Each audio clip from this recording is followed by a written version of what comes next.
Assalamualaikum warahmatullahi wabarakatuh.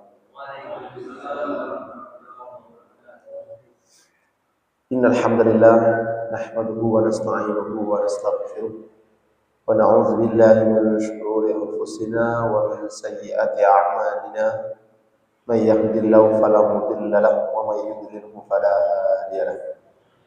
Asyhadu an la ilaha illallah wahdahu la syarika lahu wa asyhadu anna Muhammadan abduhu wa rasuluhu la nabiyya wa la rasul ba'da.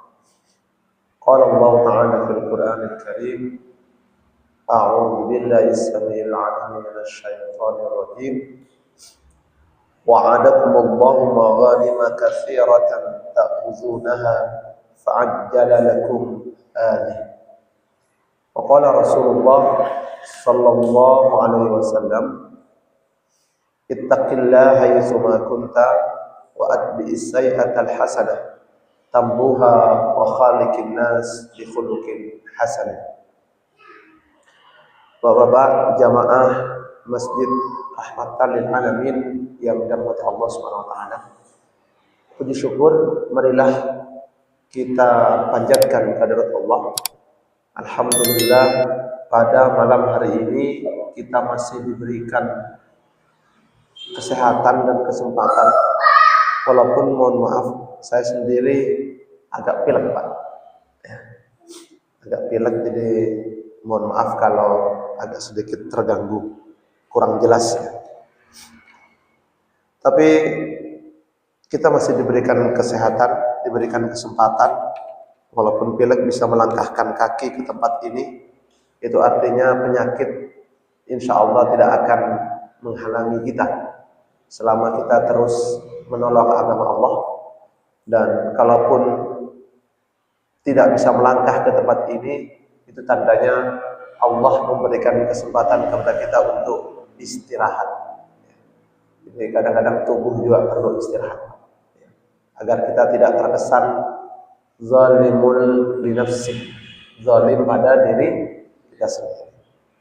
Salawat dan salam semoga tetap tercurah limpahkan kepada baginda Nabi Muhammad SAW yang sampai saat ini kita belajar sirah perjalanan hidup beliau ini belum selesai.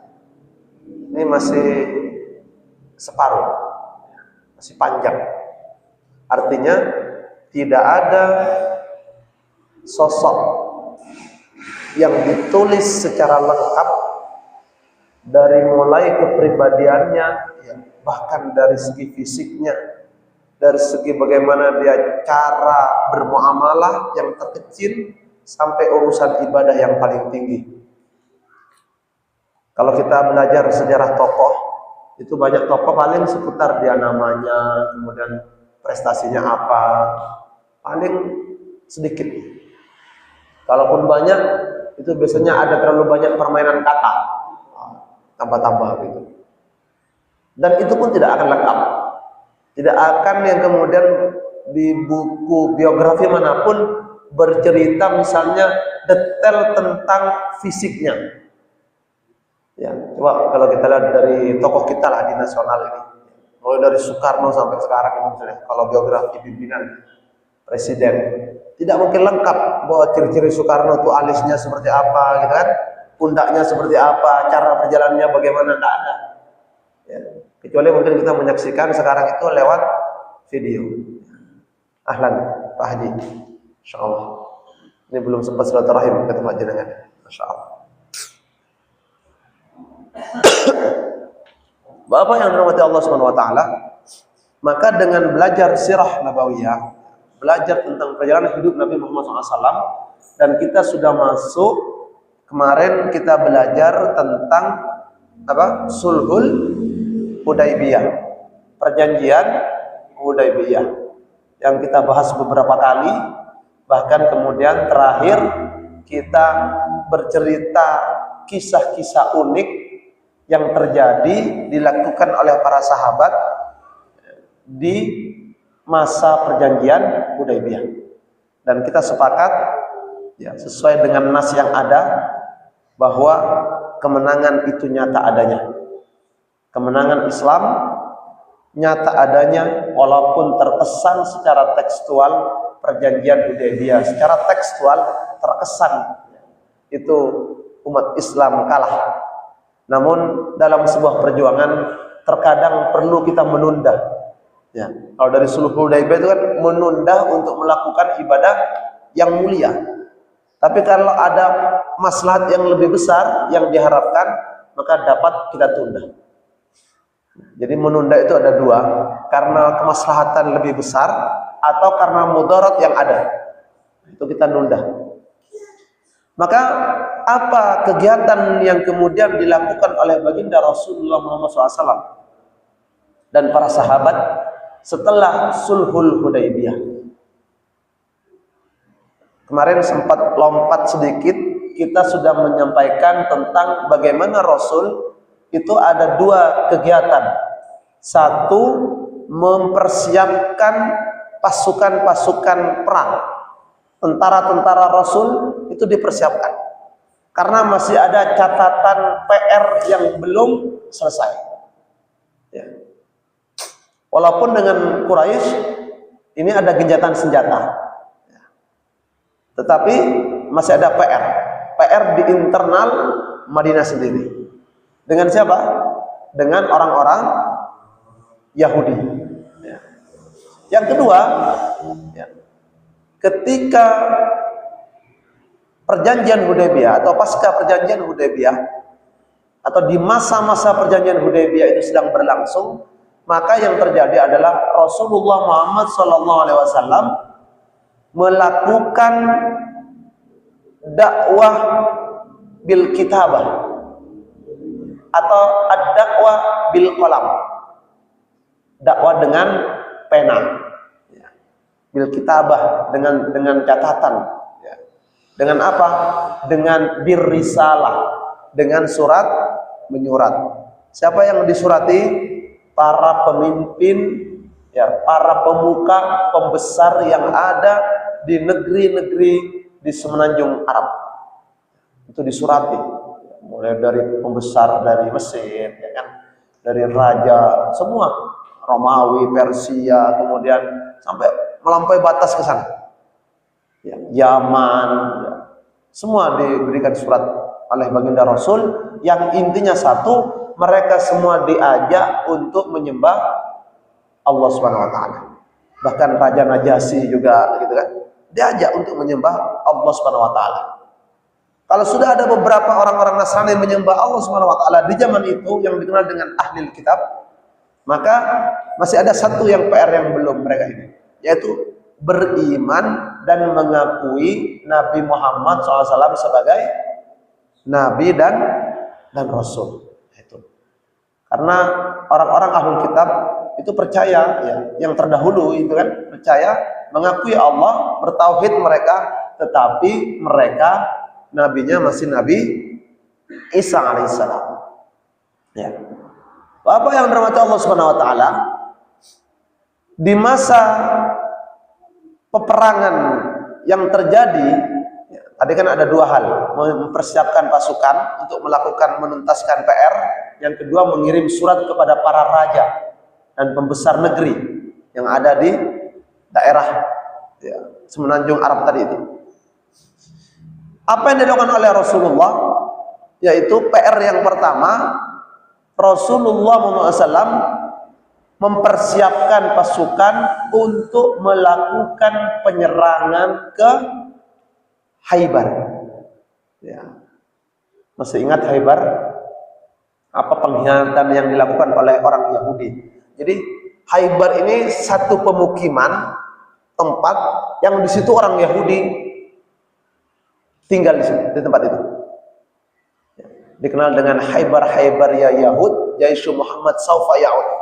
Ya, itu artinya Khaybar itu tempatnya orang Yahudi, tentara Muhammad akan segera kembali menyerang Khaybar. Kenapa menyerang Khaybar? Ya, ini pertama kita sebutkan sebab baginda Rasul melakukan penyerangan kepada Khaybar. Kita cerita ke belakang, tarik ke belakang. Di Madinah itu ada berapa Yahudi yang besar? Masih ingat? Ada 3. Quraisyah, Qainuqa, terus Bani Nadir. Jadi ada 3. Bani Qainuqa diusir oleh Rasulullah SAW. Karena apa?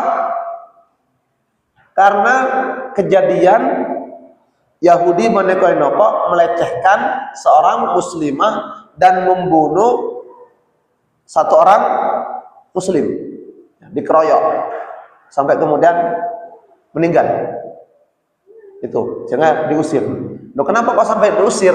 Hanya kejadian satu orang. Nah, itulah di Islam. Islam itu ya membunuh satu orang sama dengan seperti membunuh seluruh umat manusia. Nah, itu di Islam begitu. Jadi satu jiwa itu dipertahankan, diperjuangkan haknya. Maka kenapa kok diusir? Karena orang dari Bani Qainuqa, ya, seluruh umat yang tinggal di Madinah itu sudah terikat dengan perjanjian piagam Madinah. Ya, ada piagam Madinah. Di mana di antara salah satu butir perjanjiannya, ya, orang di luar umat Islam itu yang tinggal di Madinah tidak boleh saling membunuh. Tidak boleh ada terjadi peperangan, harus saling melindungi, harus saling menjaga. Makanya keliru kalau ada nanti umat Islam berkuasa, misalnya umat Islam memegang kendali, nanti umat lain termarginalkan. Nah, itu keliru. Kenapa? Karena terbukti dalam lintasan sejarah di mana di situ umat Islam mayoritas, maka pastilah umat Islam akan melindungi orang-orang yang minoritas. Selama, catatannya, selama orang minoritas itu tidak mengganggu umat Islam. Ya, itu. Kita nggak pernah, misalnya kondisi damai seperti ini tiba-tiba harus menyerang satu agama, gitu kan? Satu kelompok, satu suku, nggak ada di ajaran Islam. Tidak ada. Maka perjalanan baginda Rasulullah Muhammad SAW kita saksikan dalam perang Badar, hatta Badar Kubra. Itu kalau orang menyaksikan menyerang, bukan, tapi dalam rangka untuk mengambil hak-haknya kaum muslimin yang ada di Mekah yang sedang dibawa oleh pasukan Abu Sofyan. Kok ternyata perkembangannya harus bertemu dengan pasukan perang yang dikirim dari Mekah, nah, itu soal lain. Yang jelas niatnya dia ingin mengambil haknya. Perang Uhud, coba, yang menyerang siapa? Orang Quraisy. Orang Quraisy menyerang dalam rangka untuk balas dendam karena kekalahan di Badar. Perang Ahzab juga itu serangan. Bahkan Rasul bertahan di kota Madinah. Jadi semua itu defensifnya. Ada defensif, ada ofensif. Ada dalam rangka bertahan, ada dalam rangka menyerang dalam peperangan. Tapi kemudian setelah Ahzab, baginda Rasul menyebutkan, apalagi kemudian terjadi Sulhul Hudaybiyah, disebutkan sebagai Taurun Jadid, era baru kebangkitan umat Islam, karena disitulah umat Islam sudah memiliki kendali, sudah diperhitungkan, maka punya kewajiban untuk mengajak Islam kepada orang-orang yang dia belum memeluk agama Islam. Maka kemudian ketika datang ke satu tempat berdakwah, mengirim surat kepada para raja, itu dalam rangka untuk berdakwah. Tapi ketika ada salah satu raja yang menyobek-nyobek itu kan, itu soal lain, sudah menghina gitu. Kemudian di Khaybar ini kaitan Rasul mulai menyerang bukan semata-mata tadi melakukan penyerangan, tapi karena ada sebab musabab yang menyebabkan terjadinya peperangan itu. Apa sebabnya? Pengkhianatan yang dilakukan oleh Yahudi Bani Nadir, di mana kan Bani Qainuqa diusir oleh Rasul ke Khaybar, ya kan? Kemudian Bani Nadir, kenapa kok diusir juga dari Madinah?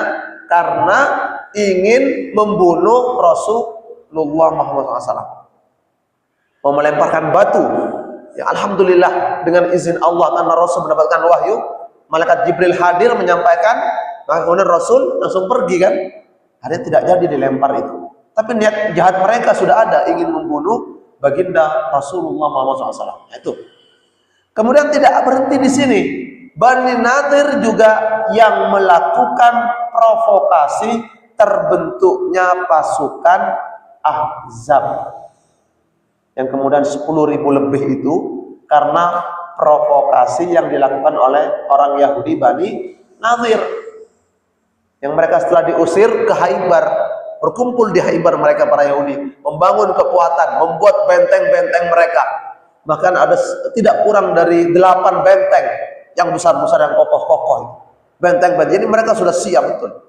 Kemudian ada benteng-benteng kecil yang banyak itu, mereka disiapkan. Maka jemaah yang dirahmati Allah Subhanahu wa taala, karena kejadian setelah perang Ahzab kemudian Sulhul Hudaybiyah terjadi gencatan senjata dengan Quraisy, bukan dengan seluruh ya, tapi dengan Quraisy Sulhul Hudaybiyah ini perjanjiannya. Sementara dengan Yahudi, Nabi tidak ada perjanjian. Justru mereka melakukan pengkhianatan. Sehingga apa yang terjadi?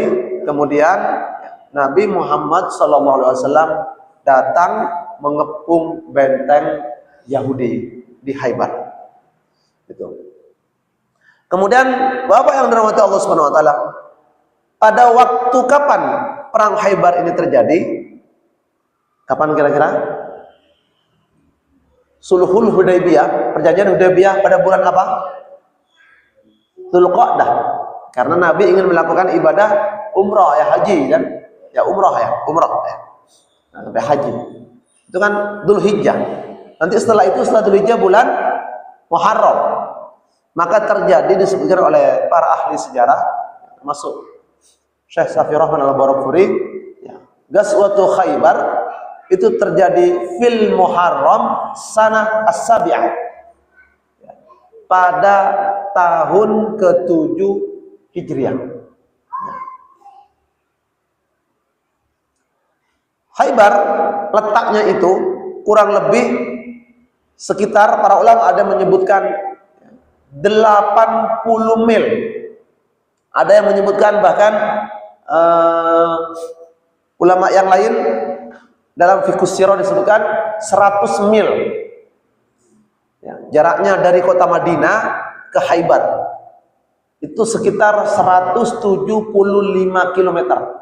Sini Surabaya berapa? 190-an. 175-an ini paling sini Pasuruan. Ya. Ini bukan naik mobil lewat tol. Ya. Tapi apa? Jalan kaki, dan ada kendaraan di waktu itu hanya kuda. Ya kan? Ada kuda, ada unta gitu. Ini pakai kuda.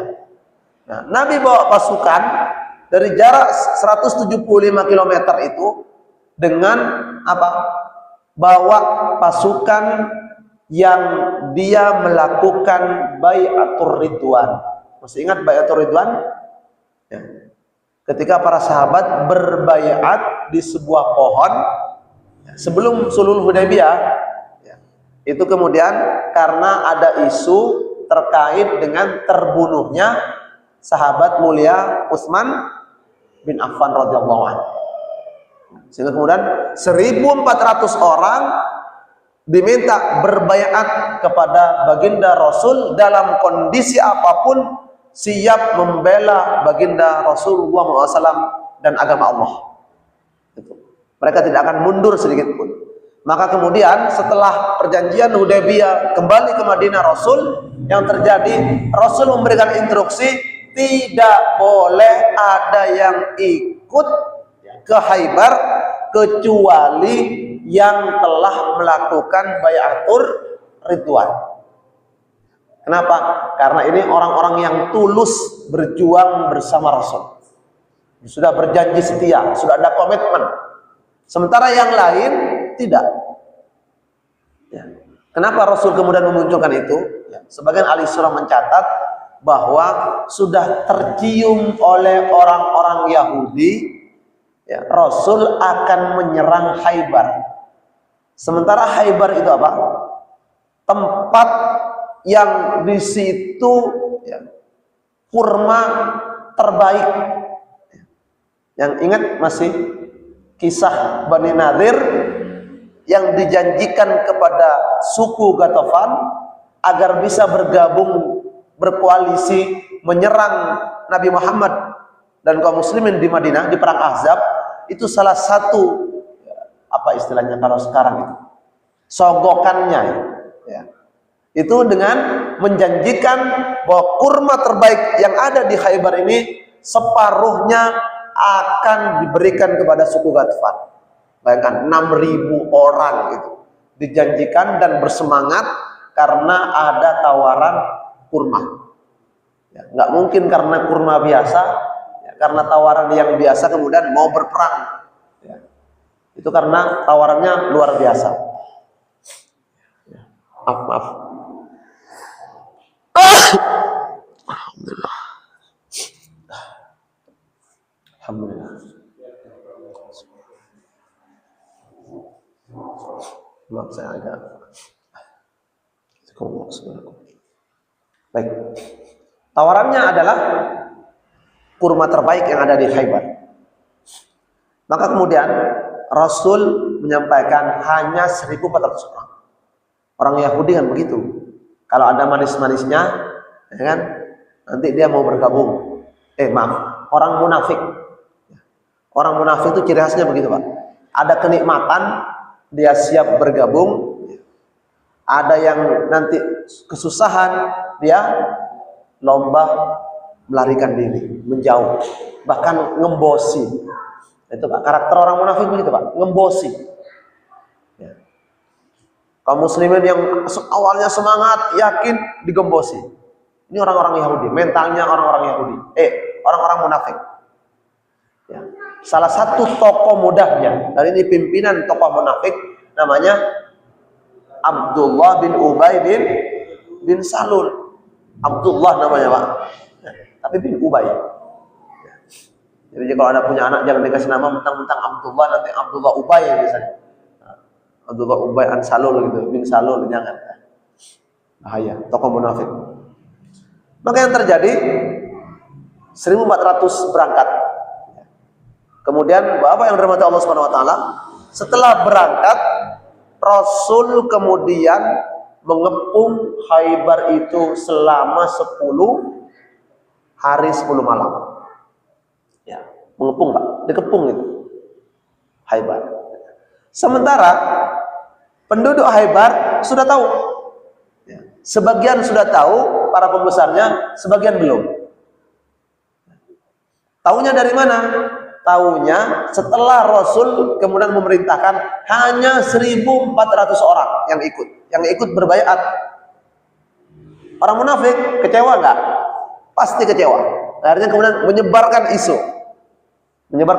informasi bahwa Muhammad dan pasukannya akan datang ke Khaybar.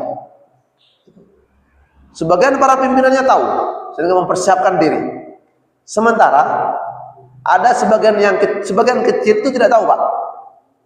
Terbukti ketika Rasul dan para sahabat, ini bagian dari kebiasaan baginda Rasulullah SAW, itu biasanya berjalan di malam hari ketika peperangan ini, nanti melakukan penyerangan itu biasanya ba'da sholat subuh, ya, di pagi hari.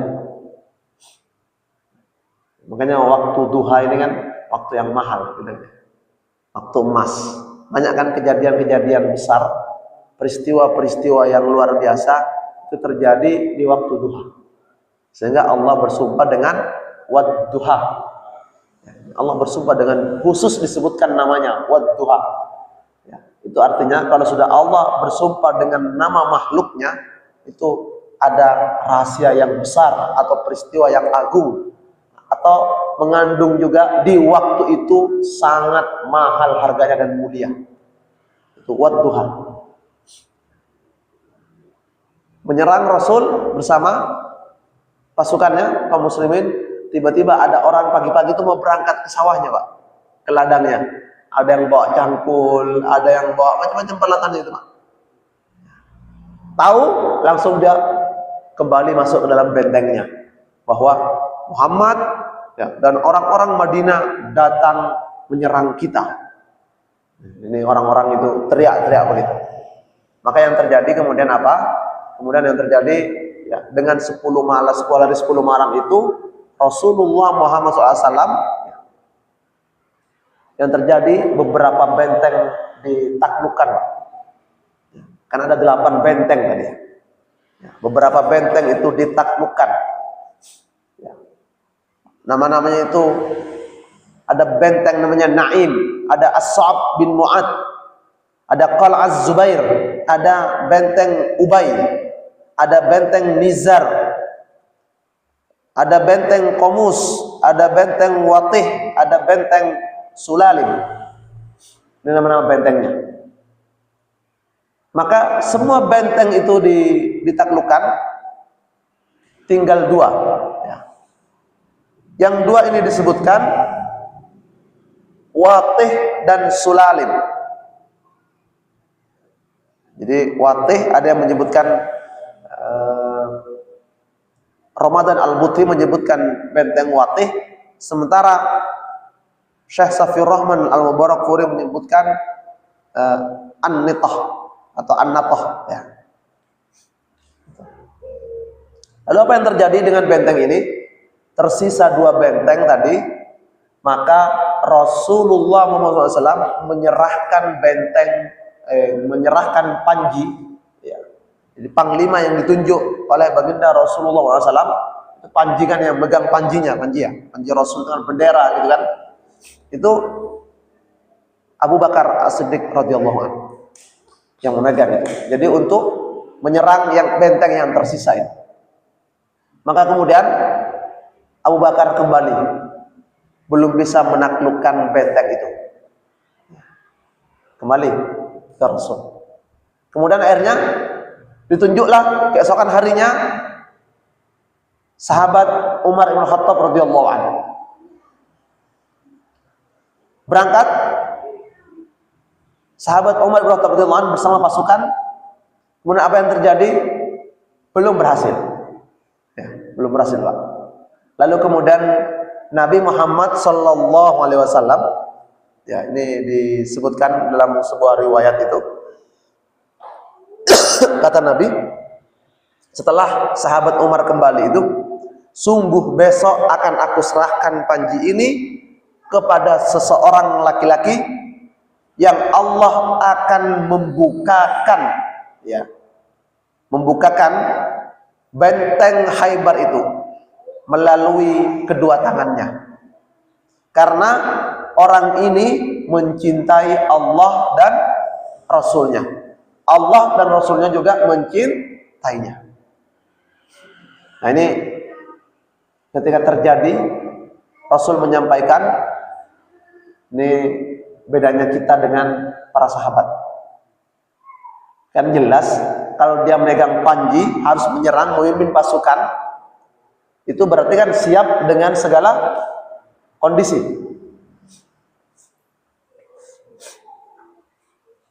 Ya, dengan segala kondisi.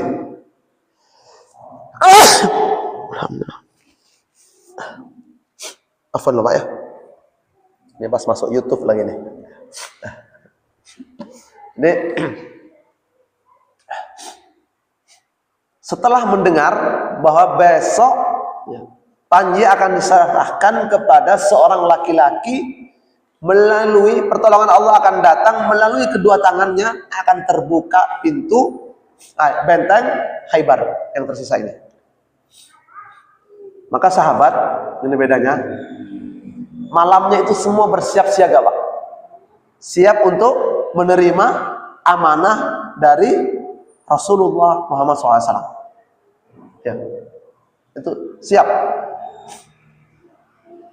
Jadi tidak takut, Pak. Ini orang yang sudah berjanji setia, sudah siap. Lalu kemudian yang terjadi setelah tiba keesokan harinya, yang terjadi Nabi justru bertanya, Aina Ali? Di mana Ali bin Abi Thalib. Siapa Ali? Apanya Rasulullah? Menantu. Apanya lagi? Sepupu. Ya, Ali bin Abi Thalib. Lalu kemudian salah seorang sahabat bilang, Ali sedang sakit mata. Maka yang terjadi kemudian Rasul minta panggil Ali untuk didatangkan menghadap baginda Rasul dalam kondisi sakit mata. Maka yang terjadi Rasul mendoakan, lalu kemudian seketika itu juga dengan mukjizat. Itu mukjizat Pak ya. Mukjizat itu ya kebiasaan yang di luar kemampuan, di luar batas kemampuan manusia pada umumnya.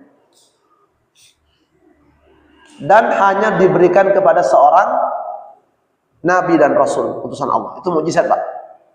Ya, kemampuan di luar batas kemampuan manusia pada umumnya. Ya kan, tongkat pada umumnya nggak bisa belah lautan. Tongkat pada umumnya nggak bisa jadi ular. Kemudian Nabi Ibrahim, api pada umumnya tidak dingin, tapi jadi dingin. Itu mukjizat. Jadi di luar batas atau kemampuan manusia pada umumnya. Dan hanya diberikan kepada Nabi dan Rasul, maka itu mukjizat.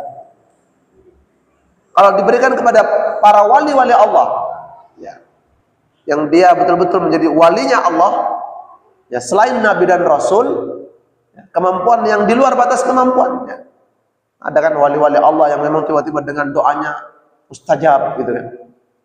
Dengan doanya mustajab, ya, dilindungi oleh Allah, terjadi banyak pertolongan Allah yang di luar batas kemampuan. Maka yang terjadi namanya ini karomah. Ya. Tapi jangan kemudian dikit-dikit wali, dikit-dikit karomah. Ya. Karena kalau bicara mukjizat, itu bicara mukjizat tongkatnya Nabi Musa, disebutkan dalam Al-Quran itu hanya 2 kali Pak. Satu menjadi ular ketika berhadapan dengan para penyihir itu. Yang kedua ketika diserang oleh Fir'aun dan bala tentaranya. Bukan tiap hari tongkatnya Nabi Musa jadi ular gitu. Itu seorang nabi dan rasul, mukjizat pun tidak setiap hari bisa jadi ular gitu. Nah, itu hati-hati, apalagi karomah. Tidak setiap hari, setiap saat misalnya, oh ini punya karomah wali ini, tiba-tiba setiap hari, setiap saat ini bisa jadi karomah gitu. Nah, ini mohon maaf ya. Kadang kita begitu kan. Ya memang ada, kita bukan mengingkari karomah yang diberikan oleh Allah kepada para wali-walinya. Kita mengakui itu. Sebagaimana kita mengakui dan beriman tentang adanya mukjizat yang diberikan kepada para nabi dan rasul. Tapi kita beriman dan yakin sesuai dengan pedoman apa yang disampaikan oleh Al-Quran dan sunnah Rasulullah Muhammad SAW. Jadi termasuk karomah tadi. Ya, sesekali dia, wali itu sesekali diberikan kemampuan dan pertolongan oleh Allah. Karena dia memiliki kedekatan dengan Allah. Bukan kemudian ya selalu seperti itu gitu ya. Tidak. Kemudian Bapak yang dirahmati Allah Subhanahu wa taala, setelah sembuh Ali bin Abi Thalib radhiyallahu anhu sembuh. Kalau setiap nabi kemudian menyembuhkan sakit yang mata, itu setiap sahabat nanti datang kepada nabi kan. Sakit langsung datang, setiap hari datang, sakit ini datang gitu kan. Tapi ini mukjizat memang Allah berikan di waktu itu. Ya. Sama seperti di perang sedang penggalian parit. Allah berikan mukjizat kepada Nabi, makanan sedikit, gandum yang sedikit bisa dimakan oleh seluruh para penggali parit. Bahkan yang masak pun kaget gitu kan. Kaget karena mustahil yang bisa dimakan hanya 1-2 orang mengundang Nabi, namun Nabi memanggil sahabat yang lain gitu. Nah, ini mukjizat Nabi. Dan itu terjadi di waktu itu saja. Bukan setiap nggak ada nasi tiba-tiba Nabi ini banyak itu ini dimakan gitu. Dia nggak akan pernah paceklik gitu kan. Sementara kan itu perjalanan baginda Rasul itu perlu kita pelajari betul ya, agar kita beriman, mencintai Rasul, mengakui kebenaran ajaran Islam ini kita syamil ya, sempurna dan kamil ya. Syamil ini komprehensif, tidak parsial. Kamil ini sempurna, utuh memahami ajaran Islam. Termasuk Ketika kita tadi menyebutkan karomah, kita mengakui, kita beriman dengan adanya karomah, kita beriman dengan adanya para wali yang dekat dengan Allah, yang dia akan mendapatkan karomah pada waktunya. Ketika Allah memberikan karomah pada orang-orang yang dipilih oleh Allah Subhanahu wa taala. Itu. Kemudian apa yang disampaikan oleh baginda Rasul kepada Ali bin Abi Thalib setelah sembuh? Pesannya baginda Nabi Muhammad SAW kepada baginda Ali bin Abi Thalib radhiyallahu an itu disebutkan ya. Ini. Wallahi, ya ini ya. Wallahi la ayyahdiyallahu bika rajulan khairul laka min humurin ni'am. Demi Allah ya Ali, karena Ali bertanya apa pesan yang ingin ya disampaikan oleh baginda Rasul ketika mendapatkan panji itu, maka pesannya sebelum menyerang dan memerangi penduduk Khaybar itu, ajak dulu mereka kembali kepada Islam, mengakui agama Islam sebagai Nabi Muhammad SAW sebagai nabinya, Islam sebagai agamanya. Kalau dia tidak mau mengakui, dia mau apa? Mau melakukan kembali kesepakatan, tidak mau mengganggu kaum muslimin. Nah itu Pak, rahimnya baginda Rasul Muhammad SAW. Maka kalau dibilang Rasul dengan hanya sekedar menyebutkan peristiwa peperangannya saja, itu terkesan baginda Rasul wah senang perang gitu. Memang dalam faktanya kan ya, itu antara Badar dan Ahzab saja itu kan banyak peristiwa perang yang terjadi, mulai dari yang perang yang kecil, sedang sampai besar. Mulai yang Nabi terlibat langsung maupun yang tidak terlibat langsung. Itu nyaris tidak berhenti para sahabat itu. Kalau melihat ininya, wah ini doyan perang gitu. Padahal Nabi sangat cinta dengan perdamaian.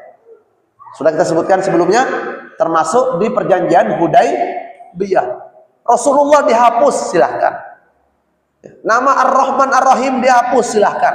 Selama tidak diinjak-injak agama Allah, tidak kemudian dia melecehkan darah dan kehormatan kaum muslimin, maka tetap mereka baginda Rasul tetap rahim.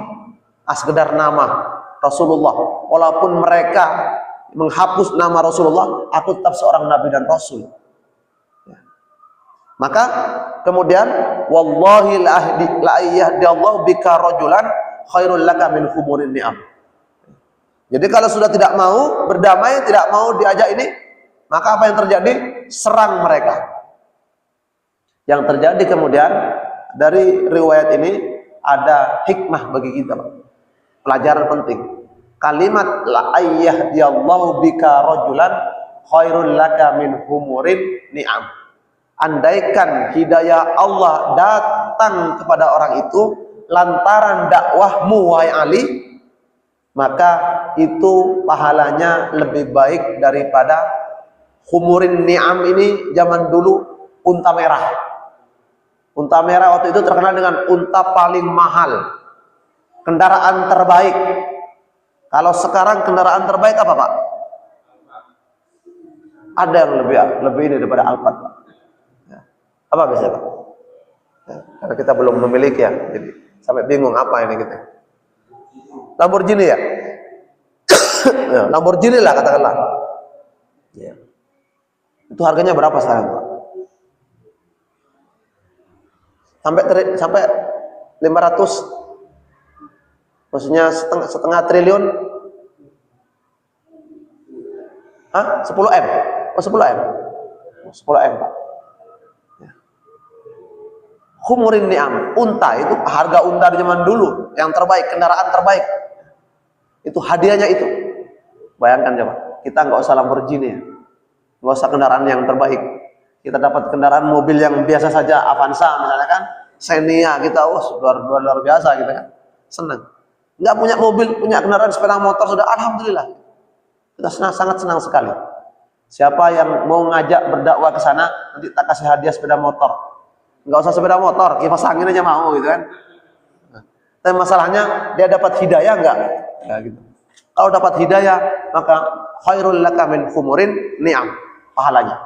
Para ulama menafsirkan dengan kalimat yang lain, lebih baik daripada dunia dan seisinya. Itu gambarannya. Jadi karena zaman itu adanya unta merah gitu kan, itu diibaratkan ya orang ketika di zaman itu dibilang Lamborghini, apa itu Lamborghini gitu kan.